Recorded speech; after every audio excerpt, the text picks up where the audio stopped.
तो देखिए प्रधानमंत्री नरेंद्र मोदी का जो रोड शो है उसका ये आगाज हो रहा है और इस वक्त देखिए प्रधानमंत्री दिल्ली की सड़कों पर नजर आ रहे हैं, लोगों को अभिवादन कर रहे हैं और देखिए धीरे धीरे अब जो रोड शो है वो आगे बढ़ रहा है।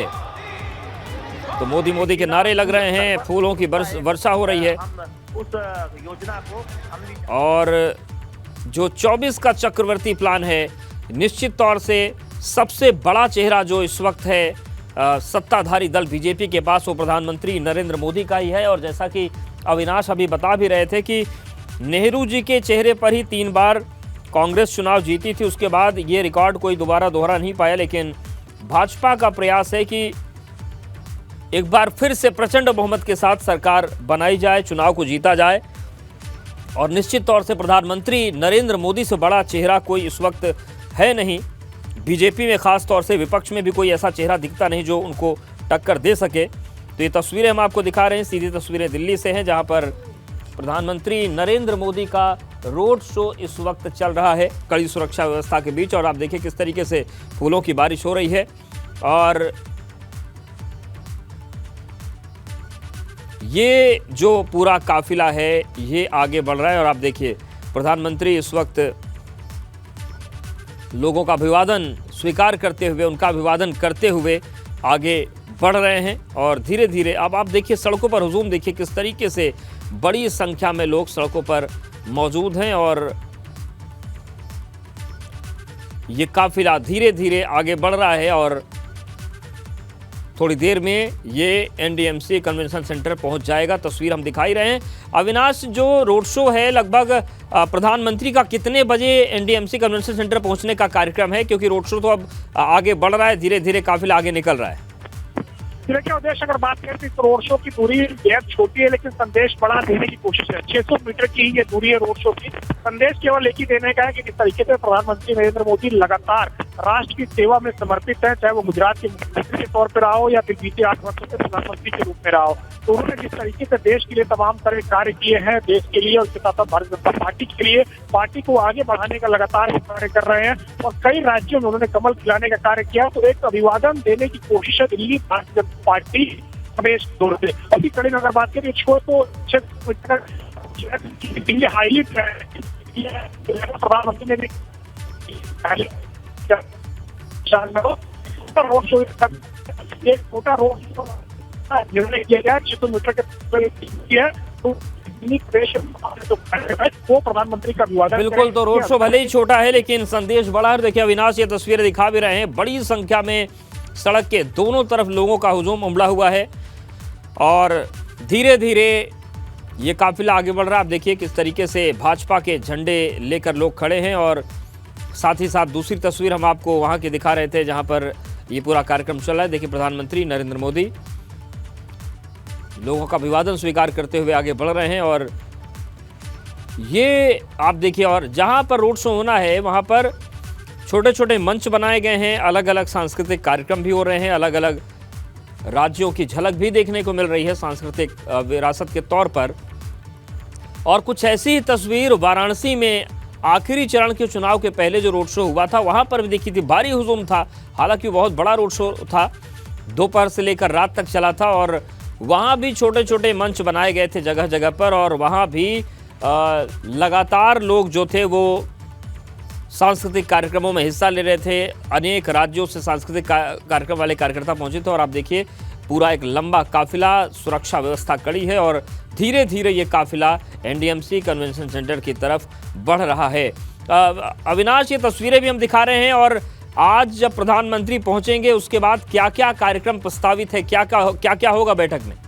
ये बैठक में बात किया तो सबसे पहले लोग आए हुए हैं नरेंद्र मोदी का अभिवादन करेंगे। इसके बाद बीजेपी के राष्ट्रीय अध्यक्ष का भी अभिभाषण होगा और वो बताएंगे किस तरीके से आगे पार्टी को बढ़ना है। प्रधानमंत्री नरेंद्र मोदी होगा वो भी आपको तमाम तरह जो बीजेपी के देश भर के कार्यकर्ता आए हुए हैं, देश भर के पदाधिकारी हैं और इसके साथ साथ तमाम सारे सांसद हैं, उनको बताएंगे कि कैसे आगे बढ़ना है। क्योंकि ये काफी महत्वपूर्ण वर्ष है। महत्वपूर्ण वर्ष इसलिए है कि G20 की जो बैठकें हैं वो भारत के अंदर होनी है और कई सारे शहरों को चिन्हित किया गया है। उत्तर प्रदेश के आगरा है, वाराणसी है, तमाम सारे ऐसे जो शहर है जो चिन्हित किए गए जहाँ पे ये बैठक होनी है। उत्तराखंड के अंदर भी 2 जगह पे ये बैठक होनी है, जिनमें एक ऋषिकेश है, एक पुनीत की रेती है। तो वहाँ पे किस तरीके से ये सफल बैठकें आयोजित करानी है, जिससे कि विश्व में एक भारत की संस्कृति का, भारत की जो एक ताकत है उसकी जो है छाप पड़ सके। तो इसी कड़ी में प्रधानमंत्री भी अपना संबोधन देंगे और उसके साथ साथ इस तरीके से मिलेट घोषित किया जा चुका है, यानी कि मोटा अनाज वर्ष से घोषित किया जा चुका है। तो किस तरीके से मोटे अनाज को बढ़ावा देना है, कैसे लोगों को इसके फायदे के बारे में बताना है,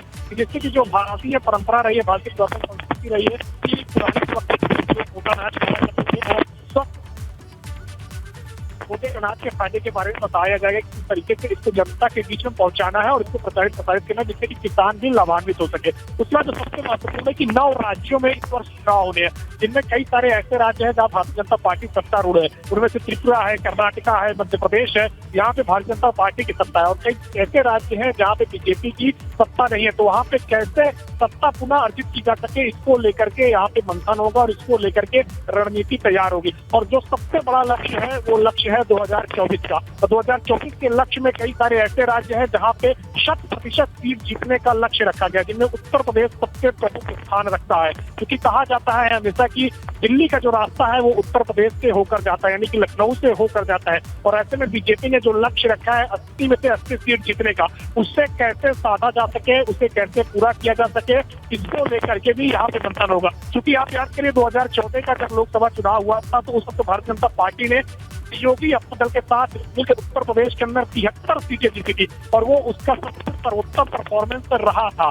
इसके बाद अगर बात करें तो 2019 के लोकसभा चुनाव में हालांकि उसकी सीटें कम हुई थी, भारतीय जनता पार्टी मात्र 62 सीटें जीत सकी थी और दल 2 सीटें जीती थी। तो लिहाजा इस बार कैसे 80 सीट जीती जाए उसको लक्ष्य यहाँ पे रखा लगातार चल रहा है। बीजेपी के कई सारे नेता, कई सारे हुए हैं और इस बातचीत करने के लिए लगातार प्रयासरत है। अभी अगर बात करें तो पिछले महीने दिसंबर महीने में दिल्ली में एक बड़ी बैठक उत्तर प्रदेश को लेकर हुई थी, जिसमें रक्षा मंत्री राजनाथ सिंह, गृह मंत्री अमित शाह, पार्टी के राष्ट्रीय अध्यक्ष जेपी नड्डा, राष्ट्रीय संगठन महामंत्री BL संतोष और मुख्यमंत्री योगी आदित्यनाथ शामिल हुए थे, सिर्फ इसीलिए कि लक्ष्य को कैसे अर्जित किया जाए, उत्तर प्रदेश के अंदर 80 में से 80 सीट कैसे जीता जाए। तो वो तैयारियां शुरू हो चुकी है। तो उसका रोड मैप कैसे तैयार किया जाए उसकी तैयारियां शुरू हो चुकी है। खुद बीजेपी के राष्ट्रीय अध्यक्ष जेपी नड्डा 20 तारीख को गाजीपुर पहुंच रहे हैं, जहां की अगर बात करें 2019 की लोकसभा सीट बीजेपी हार गई थी, 2022 के विधानसभा चुनाव में जिले की सभी सीट हार गई थी। तो ऐसे में शुरुआत उसी जिले से हो रही जहां सबसे कमजोर माना जा रहा है भारतीय जनता पार्टी को। तो अपने आप को कैसे मजबूत किया जाए इसको लेकर के अब रोड मैप तैयार किया जा रहा है। अब क्योंकि भारतीय जनता पार्टी के जो राष्ट्रीय अध्यक्ष है जेपी नड्डा, उनका कार्यकाल 20 जनवरी तक है, तो उनको एक्सटेंशन यहाँ पे मिलेगा। लोकसभा चुनाव उन्हीं के नेतृत्व में बीजेपी लड़ेगी और इसकी पूरी तैयारियां कर ली गई है और उनको यहाँ पे आज उनके कार्यकाल को बढ़ाया जाएगा। तो ये भी राष्ट्रीय कार्यकारिणी की बैठक में होगा और प्रधानमंत्री नरेंद्र मोदी का भी संबोधन होगा कि कैसे जनता के बीच में जाया जाए। क्योंकि पीएम हमेशा अपने संबोधन में कहते हैं कि जनता के बीच जाइए, बिना बीजेपी के कार्य के भी जाइए, लोगों के साथ संवाद करिए और लोगों को ये लगे कि जब भी उनको कोई दुख हो, कोई तकलीफ हो, कोई दिक्कत हो, तो उनके जहन में ये आना चाहिए कि बीजेपी का वो व्यक्ति या वो कार्यकर्ता उनके लिए मदद कर सकता है। तो इस मदद भाव से जाइए लोगों के पास, इस मदद भाव के पास लोगों से आप बैठिए। 2014 के चुनाव में जब बूथ मैनेजमेंट की बात आई थी तो गृह मंत्री अमित शाह उस समय उत्तर प्रदेश के प्रभारी थे। उन्होंने 15 प्रमुखों का जिस तरीके से निर्माण किया था बीजेपी के राष्ट्रीय अध्यक्ष बनने के बाद, अब अगर बात करें तो कहीं न कहीं 2024 के चुनाव से पहले हर घर में पहुंचने की बीजेपी की तैयारी है। यानी कि जितने भी घर हैं हर घर में जाके बीजेपी के कार्यकर्ता लोगों से संवाद करेंगे। और इसी बीच अगर बात करें तो पीएम का रोड शो भी अब लगातार आगे बढ़ रहा है। NDMC कन्वेंशन सेंटर में भी हलचलें तेज हो गई है। प्रधानमंत्री नरेंद्र मोदी का आगमन कभी भी हो सकता है। पूरे NDMC कन्वेंशन सेंटर के एंट्रेंस गेट को खाली करा लिया गया है। एसपीजी ने सभी को एक किनारे कर दिया है और बीजेपी के जो 2 प्रमुख नेता है, जिनमें अगर बात करें तो राष्ट्रीय महासचिव अरुण सिंह और इसके अलावा अगर बात करें तो राष्ट्रीय मीडिया प्रभारी अनिल बलूनी, ये दोनों नजर आ रहे हैं। कुछ देर के बाद अगर बात करें तो प्रधानमंत्री नरेंद्र मोदी का यहाँ पे आगमन भी होगा। कई सारे यंत्रों को यहाँ पे लगाए हैं, जिनमें काशी की जो सबसे प्रमुख वाद्य यंत्रों में से शहनाई, उससे भी यहाँ पे बजाया जा रहा है। इसके अलावा ढोल नगाड़े बजाया जा रहे हैं। और नृत्यांगनाएं भी आई हुई है जो लगातार नृत्य करके प्रधानमंत्री नरेंद्र मोदी का अभिवादन स्वीकार करेंगे। क्योंकि देखा गया है प्रधानमंत्री जब भी इस तरीके की किसी समारोह या कार्यक्रम में जाते हैं तो तमाम तरह जो कलाकार होते हैं, जो ये नृत्य करने वाले होते हैं या फिर वाद्य यंत्र बजाने वाले होते हैं या फिर ढोल नगाड़े बजाने वाले होते हैं, उनके साथ भी वो संवाद करते हैं। उनके साथ संवाद करके एक संदेश देने की भी कोशिश करते हैं कि आप कहीं पे भी जाइए, लोगों के साथ संवाद करिए, और हमेशा यही बीजेपी के कार्यकर्ताओं को भी संदेश देते हैं। और इसी बीच अगर बात करें तो बरेली से सांसद संतोष गंगवार भी एनडीएमसी कन्वेंशन सेंटर पहुंच चुके हैं। लेकिन उसके पहले बात कर रहा था कि प्रधानमंत्री का जो 2024 की अब तैयारियों में बीजेपी जीतने वाली है। इस पूरे वर्ष अगर बात करें तो कई सारे बड़े राज्यों में बीजेपी लगातार रैलियां करेगी, लगातार कई सारी योजनाओं को लेकर के समारोह करेगी, जनसभाएं करेगी, जिसमें कई सारे बड़े नेता देखने को मिलेंगे। उत्तर प्रदेश क्योंकि सबसे प्रमुख राज्यों में उत्तर प्रदेश है, मध्य प्रदेश, गुजरात है, राजस्थान है, हरियाणा है, ये वो राज्य है जहाँ पे बीजेपी जीतते हुए आ रही है 2014 से। तो लिहाजा वहाँ पे कैसे अपने परफॉर्मेंस को बरकरार, सबसे बड़ी चुनौती जी। इस बार विपक्ष एकजुटता दिखा रहा है, क्योंकि आप देखिए जिस तरीके से राहुल गांधी जो यात्रा कर रहे हैं, उसमें जिस राज्य से भारत जोड़ो यात्रा गुजर रही है वहाँ पे तमाम तरह के विपक्षी दलों को निमंत्रित किया जा रहा है। 30 जनवरी को जब जम्मू कश्मीर में ये यात्रा पूरी हो रही है तो वहाँ पर भी तमाम तरह की विपक्षी पार्टियों को निमंत्रण दिया गया है। लेकिन उत्तर प्रदेश की जो सबसे बड़ी समस्या कल साफ तौर पर ये ऐलान कर दिया है कि अकेले 2024 का चुनाव लड़ेगी। तो अब यहाँ पे अब देखना होगा किस तरीके से आगे तमाम सारी तैयारियां रहती है बीजेपी की। बीजेपी के राष्ट्रीय अध्यक्ष जेपी नड्डा बाहर आ चुके हैं एनडीएमसी कन्वेंशन सेंटर के, क्योंकि प्रधानमंत्री नरेंद्र मोदी का आगमन होने वाला है। और इसी कड़ी में बीजेपी के राष्ट्रीय अध्यक्ष उनको रिसीव करने के लिए बाहर आ चुके हैं। तो पीएम का जो एक रोड शो है वो अब कंप्लीट होकर एनडीएफसी कन्वेंशन सेंटर में जा रहा है, और ये प्रधानमंत्री का आगमन हो गया है एनडीएफसी कन्वेंशन सेंटर में। तस्वीरें आप देख रही हैं, उनके स्वागत के लिए तमाम सारे बीजेपी के बड़े नेता पहुंचे हैं। बीजेपी के राष्ट्रीय अध्यक्ष जेपी नड्डा ने उनका बढ़कर स्वागत किया। उनके पीछे अगर बात करें तो राष्ट्रीय महामंत्री करुण चुग और अरुण सिंह भी मौजूद है। और अब प्रधानमंत्री नरेंद्र मोदी तमाम सारे कलाकारों का अभिवादन करते हुए उनके सामने हाथ जोड़कर निकलते हुए और प्रधानमंत्री सीधे अंदर एनडीएमसी कन्वेंशन सेंटर की ओर बढ़ते हुए, पीछे बीजेपी के तमाम सारे नेताओं की एक पूरी श्रृंखला है जो कि अलग अलग राज्यों से आते हैं, वो भी मौजूद हैं। और अब पीएम अंदर जाते हुए, लेकिन उसके ठीक पहले जो तमाम तरह यहाँ पे मीडिया कर्मी है उनका अभिवादन करते हुए, और ये प्रधानमंत्री को आप सीधे तस्वीरों में देख सकती हैं, दर्शक भी लाइव देख रहे हैं, सीधे तस्वीरों में अभिवादन करते हुए, हाथ जोड़ करके नमस्कार करते हुए, और अब अंदर वो जा रहे हैं बीजेपी की राष्ट्रीय कार्यकारिणी की बैठक में शामिल होने के लिए। और इसी के साथ अगर बात करें तो बीजेपी की राष्ट्रीय कार्यकारिणी की बैठक शुरू होगी, क्योंकि प्रधानमंत्री का आगमन हो चुका है और अब प्रधानमंत्री अंदर जा रहे हैं। और यहाँ पे आकर उन्होंने जिस तरीके से रोड शो किया, लोगों का अभिवादन किया, और अब वो अंदर जाके तमाम तरह जो बीजेपी के पदाधिकारी हैं, बीजेपी के जो कार्यकर्ता हैं, बीजेपी के जो सांसद हैं, बीजेपी के जो तमाम सारे राज्यों के प्रदेश अध्यक्ष हैं, संगठन सभापति है, उनके साथ संवाद करेंगे, उनके साथ बातचीत करेंगे और उनको अपना संबोधन देंगे। तो अब क्योंकि बैठक की औपचारिक तौर से शुरुआत होने वाली है, प्रधानमंत्री नरेंद्र मोदी पहुंच चुके हैं। तो बिल्कुल ये जानकारी देखिए अविनाश की तरफ से दी जा रही थी, और तस्वीरों में भी हम देख सकते हैं कि एनडीएमसी कन्वेंशन सेंटर इस वक्त प्रधानमंत्री नरेंद्र मोदी पहुंच चुके हैं। लंबा रोड शो करने के बाद अब आगे 2024 का क्या रोड मैप रहने वाला है जीत का, भारतीय जनता पार्टी का। आज इस कार्यकारिणी में ये सभी मुद्दों पर चर्चा होगी। कैसे जो विजय रथ है उसे आगे बढ़ाया जाएगा। तमाम राज्यों में चुनाव होने हैं और इसी के साथ साथ 2024 में लोकसभा चुनाव होने हैं, उन्हें लेकर क्या जीत का मंत्र दिया जाएगा कार्यकर्ताओं को, आज इन पर मंथन होगा। लेकिन उससे पहले की ये तस्वीरें हम आपको दिखा रहे हैं लगातार, ये उस वक्त की तस्वीरें हैं जब रोड शो प्रधानमंत्री मोदी की तरफ से किया जा रहा था और एक शक्ति प्रदर्शन के तौर पर भी इसे देखा जा रहा है। देखिए इससे पहले गुजरात में बड़ी बम्पर जीत हासिल की है। कहीं ना कहीं भारतीय जनता पार्टी का जो उत्साह था वो और बड़ा है। आगे आने वाले समय में बहुत से राज्यों में विधानसभा चुनाव होने हैं, उससे पहले क्या तैयारी है भारतीय जनता पार्टी की, कैसे जनता को अपनी ओर आकर्षित करना है और कैसे जो ये विजय रथ है इसे उन राज्यों में भी आगे बढ़ाना है, इसे लेकर आज बड़ी बैठक होनी है और उसमें इन तमाम मुद्दों पर मंथन किया जाएगा। लेकिन पहले की ये तस्वीरें आप देखिए कैसे रोड शो आज प्रधानमंत्री की तरफ से किया गया दिल्ली में और एक शक्ति प्रदर्शन के तौर पर भी इसे देखा जा रहा है। और तमाम आज देखिए कार्यकारिणी की बैठक भी होनी है जिसमें तमाम जो राज्यों के मुख्यमंत्री हैं वो भी शामिल होंगे आगे, क्योंकि बहुत बड़े बड़े आयोजन होने हैं। G20 के इस बार मेजबानी भारत की तरफ से की जा रही है, उसे लेकर भी आज चर्चा की जाएगी, मंथन किया जाएगा। तमाम राज्यों में चुनाव को लेकर क्या तैयारी है। उत्तर प्रदेश में निकाय चुनाव होने हैं और इसी के साथ साथ कई राज्यों में विधानसभा चुनाव होने हैं, उसे लेकर क्या तैयारी है, क्या मंथन किया गया है, उसे लेकर भी फीडबैक आज लिया जा सकता है प्रधानमंत्री मोदी की तरफ से। तो ये बड़ा जो बैठक है, बड़ी बैठक मानी जा रही है, जिस पर आज महामंथन भारतीय जनता पार्टी की तरफ से किया जाना है।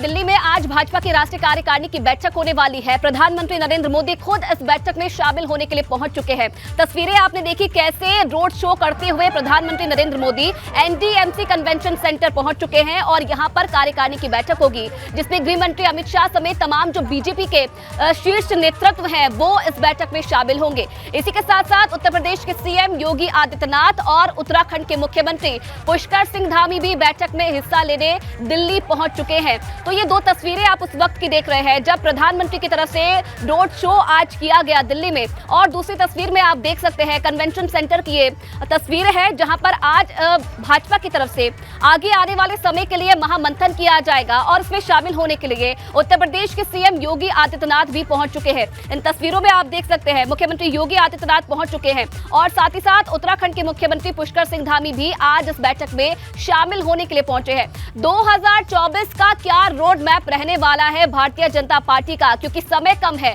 और लगातार पार्टी की तरफ से जो तैयारियां हैं वो तेज कर दी गई है। इसे लेकर आज महामंथन इस बैठक में किया जाएगा और इसी के साथ साथ जितने भी तमाम बड़े मुद्दे हैं, G20 समिट को लेकर भी इस बैठक में चर्चा होनी संभव है, क्योंकि इस बार भारत मेजबानी कर रहा है G20 की और इसे लेकर भी चर्चा की जा सकती है। तमाम बड़े मुद्दे हैं जिनमें विश्वगुरु भारत बनता जा रहा है लगातार, इसे लेकर भी आज प्रधानमंत्री की तरफ से अपनी बात रखी जाएगी और साथ ही साथ 2024 में कैसे जीत हासिल करनी है, इसके लिए कार्यकर्ताओं को कैसे जीत का मंत्र देना है, किन चीजों पर विशेष फोकस रखा जाना है तमाम राज्यों में, इसे लेकर भी आज जीत का मंत्र दिया जाएगा, चर्चा की जाएगी। लेकिन ये तीन तस्वीरें सबसे पहले आपके सामने हैं, जिसमें पहली तस्वीर में आप देख रहे हैं रोड शो प्रधानमंत्री की तरफ से निकाला गया, एक तरीके से शक्ति प्रदर्शन के तौर पर भी इसे देखा जा रहा है। दूसरी तस्वीर में आप देख सकते हैं उत्तराखंड के मुख्यमंत्री पुष्कर सिंह धामी भी इस बैठक में हिस्सा लेने पहुंच चुके हैं, जो कि माना जा रहा है कि तमाम मुद्दों को लेकर, प्रदेश के जितने मुद्दे हैं उन्हें लेकर प्रधानमंत्री को फीडबैक दे सकते हैं, राष्ट्रीय नेतृत्व को फीडबैक दे सकते हैं। और तीसरी तस्वीर में आप देख रहे हैं उत्तर प्रदेश के मुख्यमंत्री योगी आदित्यनाथ को, जो इस बैठक में हिस्सा लेने के लिए पहुंच चुके हैं और अब जो बैठक है उसकी शुरुआत हो गई है, क्योंकि रोड शो खत्म हो करके अब प्रधानमंत्री नरेंद्र मोदी जो कन्वेंशन सेंटर है वहां पर पहुंच चुके हैं। तस्वीरों में आपने देखा खुद जेपी नड्डा उन्हें रिसीव करने के लिए पहुंचे थे और अब जो बैठक है उसकी शुरुआत हो गई है। कार्यकारिणी की बैठक है, तमाम राज्यों से जो लोग हैं वो पहुंचे हैं, भाजपा कार्यकारिणी के जो लोग हैं वो पहुंचे हैं इस बैठक का हिस्सा लेने के लिए और अपने अपने राज्यों का जो फीडबैक है वो प्रधानमंत्री नरेंद्र मोदी को दिया जाएगा। अविनाश फिलहाल इस खबर पर और ज्यादा जानकारी के लिए लगातार हमें अपडेट दे रहे हैं। अविनाश, फिलहाल क्या अपडेट है, जो बैठक है क्या उसकी शुरुआत हो गई है?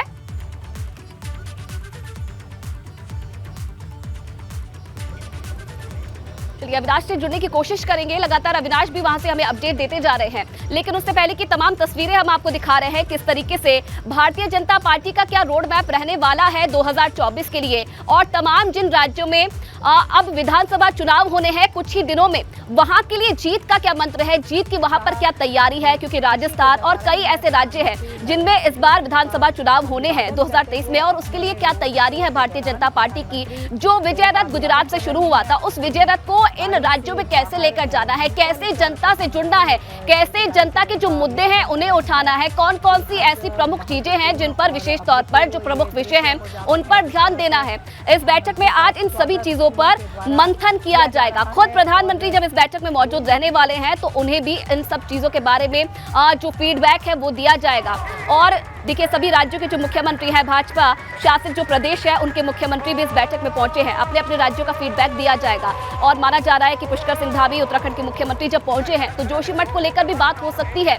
इसी के साथ साथ उत्तर प्रदेश में निकाय चुनाव होने हैं जो कि 2024 का सेमीफाइनल माना जा रहा है, क्योंकि कहा जाता है कि सत्ता की जो शुरुआत होती है वो उत्तर प्रदेश से होती है। तो इस बीच उत्तर प्रदेश में क्या चुनाव है सेमीफाइनल को लेकर, इसे लेकर भी जो फीडबैक है वो जो शीर्ष नेतृत्व है उनकी तरफ से लिया जा सकता है। और इन तस्वीरों में आप देखिए, दूसरी तस्वीर में लगातार हम आपको दिखा रहे हैं, लगातार जो भाजपा के नेता हैं वो इस बैठक में हिस्सा लेने के लिए पहुंच रहे हैं।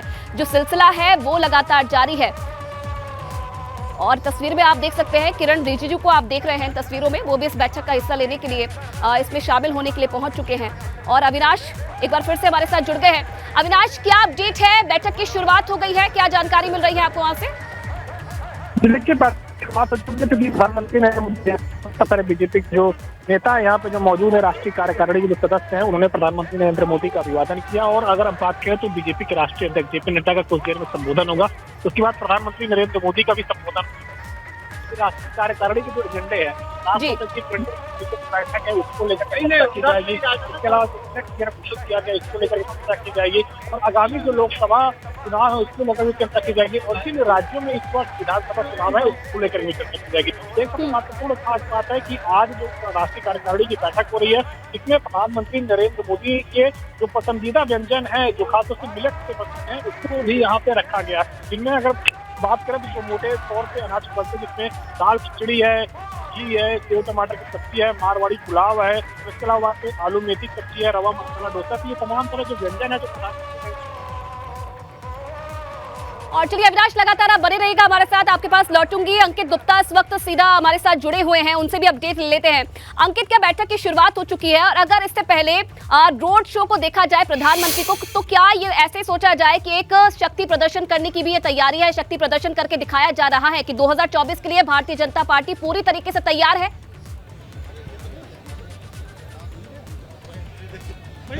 जी, अगर हम बात करते हैं प्रधानमंत्री के रोड शो की, तो इस तरीके की तस्वीरें आम है, फिर चाहे वो देश के किसी भी हिस्से में क्यों ना हो। और लेकिन अगर बात की जाए राष्ट्रीय कार्यकारिणी की, तो राष्ट्रीय कार्यकारिणी से पहले इस तरीके का जो है रोड शो नहीं देखा जाता था। बात की जाए ये क्यों महत्वपूर्ण है, ये महत्वपूर्ण इस वजह से है, जिसका आपने भी जिक्र किया कि ये जो है साल, अगर हम इस साल की बात करें तो 9 राज्यों में विधानसभा चुनाव है। अब से 1 साल बाद देश में आम चुनाव होना है, तो ऐसे में अब सरकार की क्या रणनीतियां होंगी, उससे महत्वपूर्ण यह है कि पार्टी किस तरह से आगे बढ़ेगी, किस तरीके से पार्टी खुद को मजबूत करेगी उन जगहों पर जहां पर पिछले विधानसभा या लोकसभा चुनावों में अच्छी सीटें नहीं जीत पाई थी। तो ये वो तमाम पहलू हैं। पिछले साल 2 साल में पार्टी ने किन जो है पार्टी किस विचारधारा को लेकर के आगे बढ़ी है, क्या महत्वपूर्ण मुद्दे हैं, उन पर चर्चा होगी। उसके अलावा केंद्र सरकार ने क्या क्या नीतियां जो जनता के लिए हित में उठाई हैं, जिसको जनता के बीच में लेकर के जाना है, प्रचार प्रसार करना है, इन मुद्दों पर चर्चा होगी। और इसी वजह से प्रधानमंत्री जब पटेल चौक पर उतरे हैं, वहां से करीबन 1 किलोमीटर की भी दूरी नहीं है, लेकिन बीजेपी के जो तमाम कार्यकर्ता हैं वो सड़कों पर आए हैं। और ये एक खासियत भी कही जाएगी प्रधानमंत्री के रोड शो की कि जब भी देश के किसी भी राज्य में हो, यहां तक कि दुनिया में भी जब किसी भी जो है देश में इस तरीके के रोड शो होते हैं, तो प्रधानमंत्री लोगों से खुद कनेक्ट करते हैं। आज भी हमने देखा कि वो गाड़ी के गेट पर मौजूद थे और लोगों से हाथ हिला करके संवाद स्थापित कर रहे थे। तो ये एक खासियत है और ये एक अलग चीज प्रधानमंत्री की लोकप्रियता इसी वजह से और ज्यादा भी देखने को मिलती है सड़कों पर। अगर हम बात करते हैं इस राष्ट्रीय कार्यकारिणी की बैठक की, जो कि 2 दिन की है, जो अभी शुरू हुई है एनडीएमसी के कन्वेंशन सेंटर में, ये महत्वपूर्ण इस वजह से है कि यहाँ पर जो सरकार की योजनाएं हैं वो कैसे जन जन तक पहुंचानी है, जिससे कि उनको बताया जा सके कि जो मोदी सरकार ने जो उनका दूसरा कार्यकाल है उसमें क्या क्या किया है, क्या क्या करने की योजना है। इन तमाम मुद्दों पर चर्चा होगी और ये भी तय होगा कि पार्टी का प्रचार प्रसार कैसे किया जाए। जैसी सूत्रों से जानकारी मिल रही है, इस बैठक में तमाम मुद्दों पर चर्चा तो होगी ही, लेकिन बीजेपी अंदर खाने अब जो चर्चा इस बात पर भी कर रही है कि पिछले लोकसभा चुनावों में, पिछले विधानसभा चुनावों में जिन सीटों पर हार हुई थी, उन सीटों पर कैसे मजबूती से चुनाव लड़ा जाए, उन सीटों को कैसे जीता जाए, इस रणनीति पर भी काम चल रहा है बीजेपी में। तो निश्चित तौर पर राष्ट्रीय कार्यकारिणी की बैठक अपने आप में महत्वपूर्ण इस लिहाज से कि इस साल के जो विधानसभा चुनाव है 9 राज्यों में, वो तो है ही, अगले साल होने वाले लोकसभा चुनावों के लिए भी यहां से एक रूपरेखा तैयार होगी, एक रणनीति तैयार होगी और उसी पर पार्टी आगे बढ़ेगी। जी अंकित, क्योंकि देखिए प्रधानमंत्री का रोड शो अपने आप में काफी खास माना जा रहा है, इसके मायने भी आपने बताए हैं, तो कहीं ना कहीं ये भी माना जा सकता है कि आने वाले समय में भी प्रधानमंत्री के चेहरे को लेकर ही भारतीय जनता पार्टी की तरफ से चुनाव लड़ा जाएगा।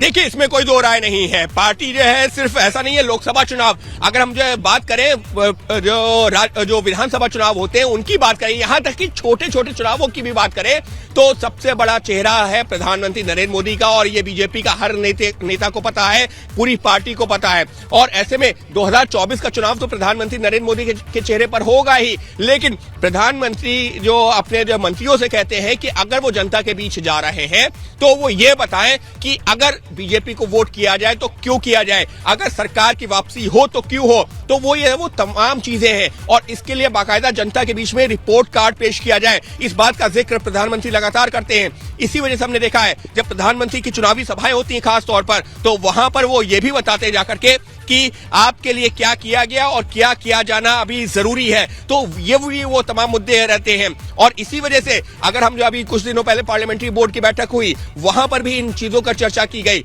राष्ट्रीय कार्यकारिणी की जो बैठक है, वहां पर भी जो मुख्य मुद्दा है वो यही है कि कैसे जनता से जुड़ी हुई जो योजनाएं हैं, जिनको सरकार अमल में लाई है, फिर चाहे वो मुफ्त राशन की बात हो या इस तरीके की जो तमाम योजनाएं हैं, उनको लेकर के कैसे जनता के बीच में जाया जा सके। और बीजेपी को बखूबी पता है कि उसने पिछले कुछ सालों में एक नया वोट बैंक भी तैयार किया है। वही वोट बैंक जिसकी वजह से जो हमने देखा है, फिर चाहे वो उत्तराखंड की बात हो या फिर उत्तर प्रदेश की बात हो, वहां पर बीजेपी को जीत मिली है। और खास तौर पर उत्तर प्रदेश में तो निश्चित तौर पर ये वो वोट बैंक है जिस तक वो जानकारियां पहुंचना जरूरी है, जो सरकार ने कदम उठाए हैं। और इसी वजह से राष्ट्रीय कार्यकारिणी की बैठक में इन तमाम मुद्दों पर चर्चा होती है। चर्चा का विषय यही होता है कि देखिए, केंद्र सरकार ने ये योजनाएं उठाई हैं, लेकिन पार्टी जनता के बीच में कैसे बताएगी जाकर के कि सरकार ने क्या किया है। फिर चाहे वो केंद्र सरकार हो या राज्य सरकार हो। राज्य सरकार, उत्तर प्रदेश सरकार मान लीजिए उदाहरण के तौर पर, अगर लोकसभा चुनाव होने, विधानसभा हो चुके हैं, मुख्यमंत्री योगी आदित्यनाथ हैं, लेकिन लोकसभा चुनावों में क्यों बीजेपी पर भरोसा जताया जाए, उसको लेकर भी रणनीति ये होगी कि देखिए, जो केंद्र सरकार ने काम किए हैं उसके बारे में जनता को बताया जाए, जो यूपी सरकार ने काम किए हैं उसके बारे में जनता को बताया जाए, और ये बताया जाए कि किस तरीके से जो डबल इंजन की सरकारें होती है वो फायदा देती हैं। और इसी आधार पर, क्योंकि अब यूपी में जैसे उदाहरण के तौर पर हम जिक्र कर रहे हैं, वैसे तो ये पूरे देश को लेकर के रणनीति बन रही है, लेकिन अगर हम जो यूपी के हिसाब से बात करें तो निश्चित तौर पर उत्तर प्रदेश की जो सरकार ने जो योजनाएं चलाई हैं वो किस तरीके से केंद्र सरकार के सहयोग से चल रही हैं, जनता के बीच ये संदेश देना भी जरूरी है। और निश्चित तौर पर अलग अलग राज्यों में इसी रणनीति पर काम होगा। और ये जो राष्ट्रीय कार्यकारिणी की बैठक है, इनमें जो तमाम मुद्दे हैं वैसे तो, लेकिन सबसे बड़ा मुद्दा निश्चित तौर पर यही है कि सरकार के कामों को कैसे पार्टी जनता तक पहुंचाए, जिससे कि आगामी जो विधानसभा चुनाव हो या लोकसभा चुनाव है, वहां पर पार्टी को एक बड़ी जीत दिलवाई जा सके। जी अंकित, ये तो थी जीत का मंथन कि जीत पर मंथन करना आज लाजमी है, लेकिन क्या, क्योंकि देखिए अगर पिछले चुनाव की हम लोग बात करें, गुजरात में बम्पर जीत तो हासिल की, लेकिन हिमाचल पंजाब से भारतीय जनता पार्टी को हाथ धोना पड़ा। तो क्या हार पर भी मंथन किया जाएगा? क्या कमियां रही, कहां पर पार्टी चूक गई, कहां पर जो नीतियां थी वो चूक गई, क्या उस पर भी मंथन होना संभव है? निश्चित तौर पर देखिए, जब भी राष्ट्रीय कार्यकारिणी की बैठक होती है उसमें तमाम मुद्दे होते हैं, उसमें तमाम अलग अलग सेशंस होते हैं। ऐसा नहीं है कि एक साथ ही सभी मुद्दों पर चर्चा हो जाती है, अलग अलग सेशंस होते हैं, हर सेशन का एक अपना एजेंडा होता है।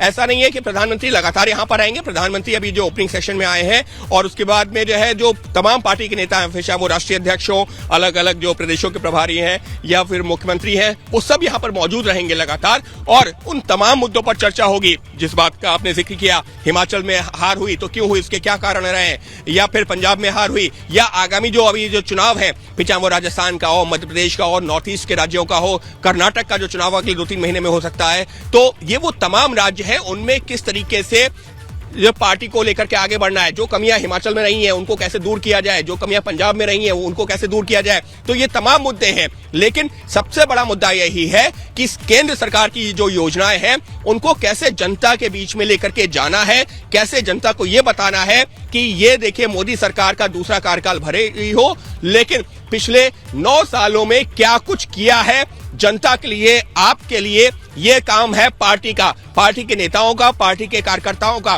तो आज का जो रोड शो है, देखिए वैसे तो प्रधानमंत्री इस तरीके के रोड शो अलग अलग राज्यों में करते रहे हैं, हमने देखा है कि जीत के बाद भी, जीत के पहले भी, चुनावी प्रचार के दौरान भी, लेकिन ये जो रोड शो होते हैं इसका मकसद क्या होता है?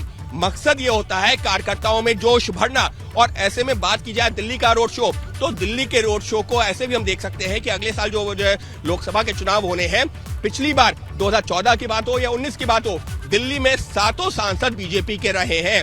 लेकिन इस बार के जो नगर निगम चुनावों के नतीजों की बात की जाए या विधानसभा चुनावों के नतीजों की बात की जाए, तो वहां पर आम आदमी पार्टी ने बीजेपी को पीछे छोड़ा है। तो ऐसे में दिल्ली के कार्यकर्ताओं में भी एक तरीके से जोश भरने के लिए प्रधानमंत्री इस तरीके से रोड शो किया है। और यकीन मानिए, जब प्रधानमंत्री इस तरीके से रोड शो करते हैं तो जो कार्यकर्ता है वो उनको देखने के लिए जो जुटते हैं, वो उनका जो जोश होता है वो पार्टी को एक तरीके से पार्टी में एक नई जान भी फूंकता रहता है, क्योंकि इससे कार्यकर्ता उत्साहित रहता है और उसको ये लगता है कि देखिए प्रधानमंत्री तो हमारे ठीक सामने हैं, उनसे सीधा संवाद हो रहा है, प्रधानमंत्री ने हमारी तरफ देख करके हाथ हिलाया, हमारी तरफ देख करके उन्होंने इशारा किया। तो ये छोटी छोटी चीजें हैं, लेकिन एक कार्यकर्ता के तौर पर निश्चित तौर पर वो उनमें उत्साह भरती है और संभवतः प्रधानमंत्री नरेंद्र मोदी के इस रोड शो को उससे भी जोड़कर देखा जा सकता है। लेकिन सबसे बड़ी चीज यही है कि आगामी जो विधानसभा चुनाव है, अगले साल के लोकसभा चुनाव है, उसको लेकर के पार्टी किस तरह से आगे बढ़ेगी, ये जो राष्ट्रीय कार्यकारिणी की बैठक है,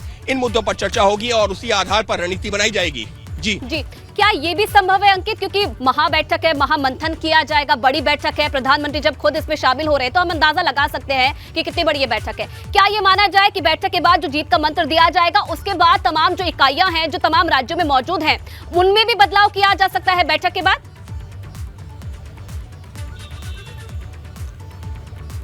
देखिए, निश्चित तौर पर ये, हालांकि राष्ट्रीय कार्यकारिणी की बैठक में ये मुद्दा नहीं होता है, राष्ट्रीय कार्यकारिणी की बैठक में अलग अलग रिजोल्यूशन होते हैं, लेकिन ये पार्टी के जो अध्यक्ष हैं या फिर जो तमाम जो बड़े नेता हैं वो बैठ करके अलग अलग वक्त पर बैठक होती रहती हैं, उनमें ये मुद्दे जरूर हो सकते हैं। लेकिन राष्ट्रीय कार्यकारिणी की बैठक में हर राज्य के मुख्यमंत्री होते हैं, तमाम पदाधिकारी होते हैं, वहां पर अलग अलग रिजोल्यूशन पास होते हैं। मान लीजिए कि विकास का एक रिजोल्यूशन की हाँ विकास करना है, तो विकास किस तरह से करना है उसको लेकर के पार्टी की क्या विचारधारा है, किस रणनीति पर आगे बढ़ना है, उसका जिक्र होगा। मान लीजिए कि आजादी का जैसे 75वां वर्ष, अमृतकाल का जो वर्ष मनाया गया, तो उसमें क्या क्या योजनाएं की गई हैं, उनमें से किन योजनाओं को आगे बढ़ाना है, किस तरीके से उसको लेकर के रिजोल्यूशन पास होंगे। तो पार्टी के अलग अलग रिजोल्यूशन पास होते हैं। इस बैठक में पहले चर्चा होती है उन रिजोल्यूशन पर कि मान लीजिए उदाहरण के तौर पर कि किसानों के लिए क्या करना है, पार्टी की इस बैठक में तय होगा कि अच्छा किसानों के लिए हमको इन योजनाओं पर काम करना है, उस पर प्रस्ताव पास होगा, सबकी सहमति होगी और फिर जो है हम उम्मीद करते हैं वो जानकारी हम तक पहुंचेगी और हम लोग अपने दर्शकों को पहुंचाएंगे। तो कुछ इस तरीके से एक प्रक्रिया रहती है, अलग अलग सेशंस में अलग अलग मुद्दों पर चर्चा होती है और उन मुद्दों पर पार्टी कैसे आगे बढ़ेगी ये रणनीति पर काम होता है। लेकिन इसमें कोई दो राय नहीं है, ये जो तमाम मुद्दे हैं अगर इनको चुनाव से जोड़कर देखा जाए तो कहना गलत नहीं होगा कि पार्टी की भी कोशिश यही है। और बीजेपी के नेता तो हमेशा कहते रहते हैं कि हमारी पार्टी हमेशा ही चुनावी मोड में रहती है, विपक्ष भी इसी चीज को लेकर के कटाक्ष करता रहता है। लेकिन बीजेपी की रणनीति महाविजय पर महामंथन तो किया जा रहा है और बैठक में क्या निष्कर्ष निकलता है 2024 को लेकर, ये भी देखने वाली बात होगी।